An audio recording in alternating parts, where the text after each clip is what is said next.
All right, you guys, it's your girl Sandra G, the main event, and welcome to my channel and to my community of love and unity. We will not be talking about hair, and we will not be talking about food. We are on this journey to continue to be talking about the narcissist. All right, now today we're going to be talking about the narcissist and their fantasies. So this episode is going to be called Fantasy Island of the Narcissist. Now, I don't know if you guys remember, and I'm talking about the old school Fantasy Island. You know, when the couples would come onto the island and then you had Tattoo and he would see the plane. He'd be like, the plane, the plane, the plane. And he would get all excited. And then you had Mr. Rourke right there on the side, right? And then you had the hula girls. That used to be my favorite when the hula girls used to be dancing, and then they be shaking it and they be doing their little dance. Okay, so they be having it going on. So then you see these couples that come in, right? Or it could be individuals that are single or whatnot. So they come off the plane, and then Mr. Work is sitting over there talking to Tattoo and letting Tattoo know, the problems and the situations that's going on. All right, so now the reason why I'm calling this the narcissist fantasy island is because the narcissists, when they get into relationships, they have this fantasy of how they want their relationships to actually go. So when they approach you or they meet you or they have already been scoping you out from afar, they've already built up this fantasy on the role that they want you to play. Okay, so when the narcissist is in a relationship with you, they know already how far the relationship is going to go. You have to remember, this is their game. You're new to this. You didn't know that you were even participating in a fantasy, let alone being played in a game that the narcissist is about to run on you. So what winds up happening? The narcissist introduces themselves to you, or there's a friend that introduces the narcissist to you when they're playing the shy brother. Y'all ever seen the 5 Heartbeats? Y'all know what I'm talking about. Okay, so pretty much that was your introduction part.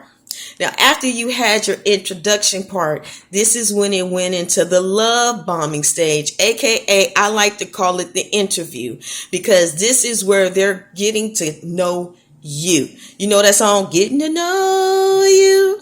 Getting to know all about you, because they want to know the good, the bad, and the ugly.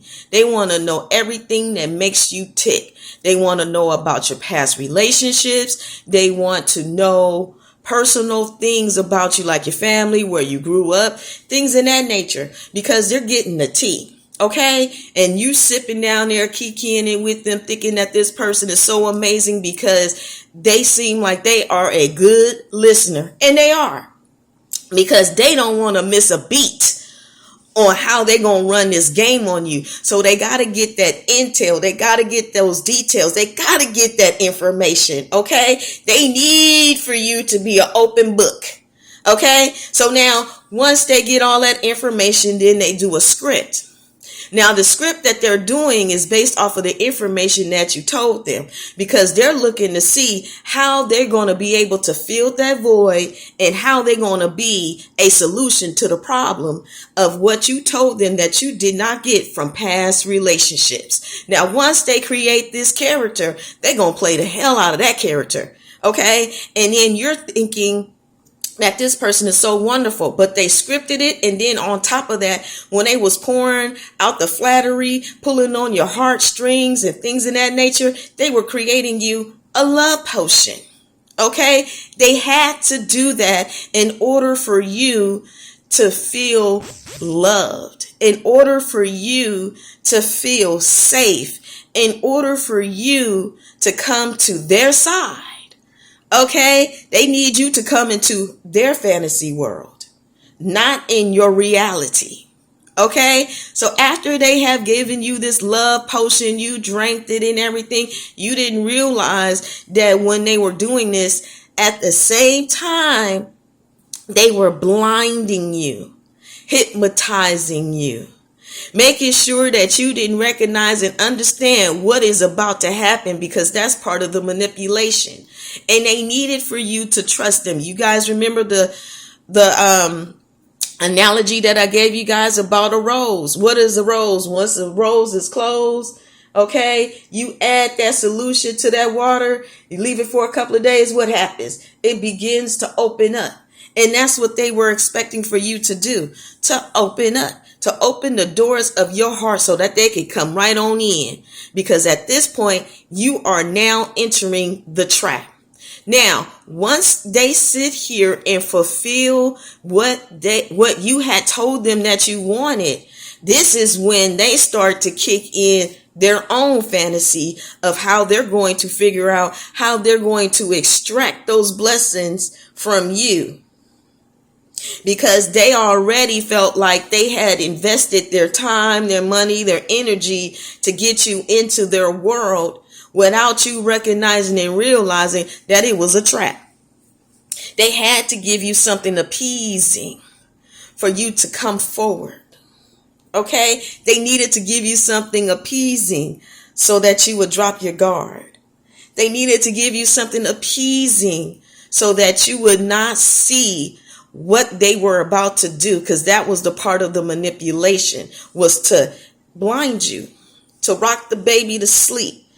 And they were testing out each and everything that you told them about you. So this is why when you get that love bombing stage, you feel like you on cloud number 9.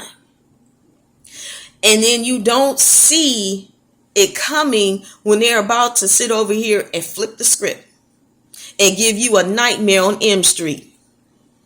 Okay, you know that song, 1, 2, Freddy's coming for you. 3, 4, you better lock the doors. 5, 6, get the crystal fix. 7, 8, you better stay up late. 9, 10 is going to start all over again. This is the narcissist. Okay? Your worst nightmare. Because this is when you're going to see from the love bombing, you're going to see them showing you different sides of them.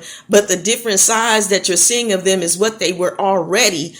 But the different sides that you're going to see in this whole experience is because they need to make sure that they did that love bombing stage. Now they got to get to your mental. They got to get to your emotions. Okay? They got to do that. And the reason why they got to do that is because that's the whole part of their game. They got to keep you unbalanced. They got to keep you emotional. They got to keep you mental. They do these things because they know how long the relationship is going to last. So when they're getting ready to do their smear campaign or get with another supply or however else they want to do their game, they know that you're going to catch on to them sooner or later. Now, some of the supply, they ain't gonna care. It doesn't bother them none, or it does bother them, but they just want to be in a relationship. But to those that know their worth and know that that's not what they signed up for, this is where they're going to really make sure that they put it on thick with these smear campaigns, but also they're going to make sure that before they leave, that they're going to try to do a reverse Hoover, which means they're going to have you wanting them and finding out why they're not communicating with you. This is when they go ahead and they create this whole social media page with a whole nother candidate, a whole nother trainee, a whole nother individual, a new supply. Okay. And then you guys are probably looking like, how the hell did that happen? It was already happening. You just didn't know that this was going on. And the reason why you didn't know that it was going on is because it was supposed to be kept a secret. You're not supposed to know what's going on. This is why when they love bombed you, you know, you was none the wiser. And that's why they used the love bombing and spent all this time with you, because they knew that they was going to leave, because they knew sooner or later you were going to figure it out. They knew that you were going to start asking questions, because they knew that they could only run this game for so long. So what were they doing? They was running this game in hopes that when they had left, they could return back again.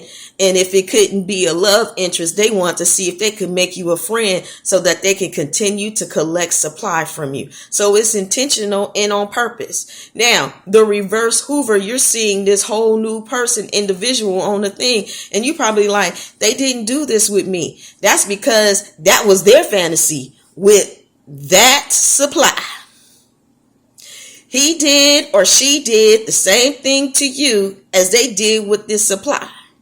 And the only thing that you're seeing different is you're seeing a new supply, but maybe you told them some of the things that you wanted to do that you wasn't getting, so that they used that fantasy with that new supply and things of that nature, giving her what she wanted, but also showing you what you wanted as a way for you to feel like you have a fear of missing out on something.